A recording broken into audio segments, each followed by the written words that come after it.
My name's Eric Solar. I'm a PhD candidate in mechanical engineering, and I work in the INAS lab for regenerative biomaterials. The lab is most famous for contributions in the last few decades that led to the approval of two devices by the Food and Drug Administration for the regeneration of skin and nerves. So these are actually in the clinic now, and what we're doing currently is trying to understand sort of the mechanisms by which these particular biomaterials regenerate tissue.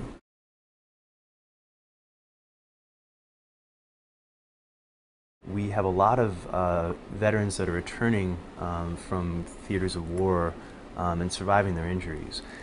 But in a number of places, the increased use of improvised explosive devices, or IEDs, are leading to a number of peripheral nerve injuries in the upper extremities. So a large number of the people that are coming back from these places are actually in need of nerve repair.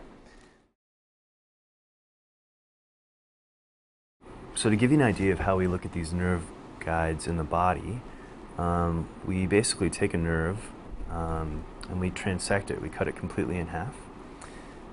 And then what we do is, so I'm going to draw the nerve stumps here. It's kind of two separate stumps. We then insert both stumps into a collagen tube that's diameter is just slightly larger than the diameter of these stumps, which is approximately 1 millimeter.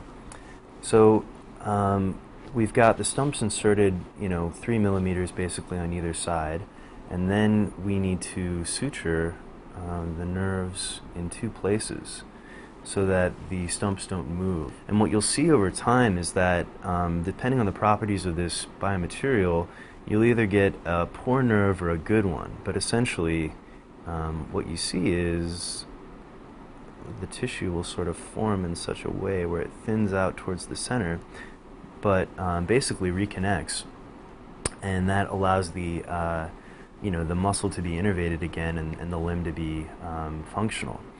The image that you see, the one that we submitted to the contest, is actually coming from an area in here where the suture is still in the nervous tissue. And immediately surrounding the suture, you see a number of blue nuclei.